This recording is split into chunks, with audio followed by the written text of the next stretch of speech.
फिलिस्तीनी आतंकवादी संगठन हमास के हमले ने इजराइल में कोहराम मचाया हुआ है। हमास का हमला इतना तेज और सटीक था कि इजराइल को संभलने का भी मौका नहीं मिला। हमास ने दावा किया है कि उसने शनिवार को इजराइल पर 5000 से ज्यादा रॉकेट दागे। इजराइल ने भी कम से कम 2500 रॉकेट हमले की पुष्टि की है। ऐसे में सवाल उठता है कि हमास को एक साथ इतने सारे रॉकेट बनाने का सामान कहां से आया? क्या हमास इतना सक्षम है कि वो बिना किसी दूसरे देश की मदद के इतना बड़ा हमला कर सकता है? इन सभी सवालों के जवाब खुद इजरायली अधिकारियों ने हमले के कुछ दिन पहले ही दे दिया था। उन्होंने तभी बता दिया था कि हमास को रॉकेट बनाने का सामान किस देश से मिल रहा है। बड़ी बात यह है कि रॉकेट का सामान देने वाला देश अमेरिका के नेतृत्व वाले सैन्य गठबंधन नाटो का सदस्य है। Foundation for Defense of democratic यानी कि FDD की रिपोर्ट के अनुसार इजरायली सीमा अधिकारियों ने 14 सितंबर को खुलासा किया था कि उनके एजेंटों ने जुलाई में तुर्की से गाजा पट्टी के रास्ते में 16 टन विस्फोटक सामग्री रोकी थी। इजरायली टैक्स अथॉरिटी के प्रवक्ता के अनुसार अशदोद में सीमा शुल्क एजेंटों ने 2 कंटेनरों का निरीक्षण किया जिनमें 54 टन जिप्सम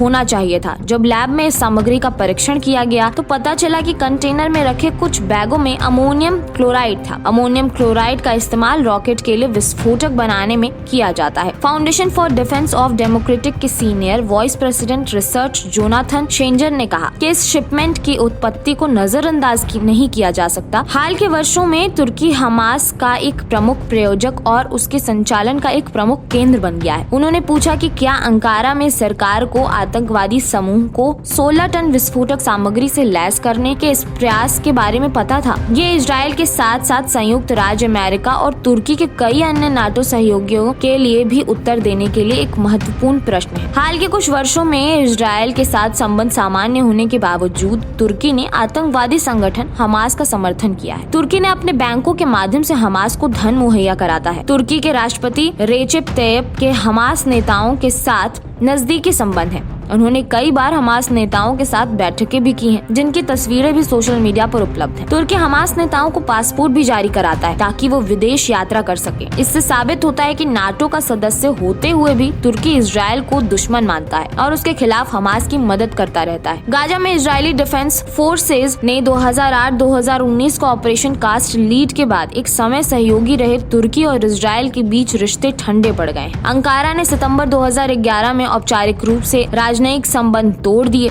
तुर्की के राष्ट्रपति रेसेप एर्दोगन ने व्यक्तिगत रूप से गाजा की इजरायली नाकाबंदी को तोड़ने के लिए जहाजों के एक बेड़े को हरी झंडी दे दी, जिसके कारण मई 2010 में इजरायली बलों के साथ एक घातक घटना हुई। 2014 में हमास ने इस्तांबुल में अपना मुख्यालय स्थापित किया। इसके बाद से तुर्की हमास के लिए स्वर्ग बन गया। हमास का शीर्ष नेता इस्माइल हनिया अक्सर तुर्की आता जाता रहा है। उनके और उनके बेटे के पास तुर्की का पासपोर्ट है। हमास के वेस्ट बैंक प्रमुख सालेह अल अरौरी भी इस्तांबुल में रहता है। अल अरौरी अमेरिका का प्रतिबंधित आतंकवादी है, जिसके सिर पर $5 मिलियन अमेरिकी डॉलर का इनाम है। इजराइल में नेपाल दूतावास के एक अधिकारी ने समाचार एजेंसी ANI को बताया कि कम से कम 10 नेपाली छात्र मारे गए हैं। इजरायली बचाव सेवा जंको ने कहा कि उसके पैरामेडिकल में गाजा पट्टी के पास पूरी रात चले एक संगीत समारोह से लगभग 260 शव निकला, जिसमें हजारों लोग शनिवार को फिलिस्तीन स्थित हमास आतंकवादियों के हमले का शिकार हुए थे। कुल आंकड़ा अधिक होने की उम्मीद है क्योंकि अन्य पैरामेडिक टीमें क्षेत्र में काम कर रही हैं। रविवार को इजरायली सरकार ने औपचारिक रूप से युद्ध की घोषणा की और हमास के हमले का जवाब देने के लिए महत्वपूर्ण सैन्य कदम को हरी झंडी दे दी, क्योंकि सेना की दक्षिणी शहरों में अभी भी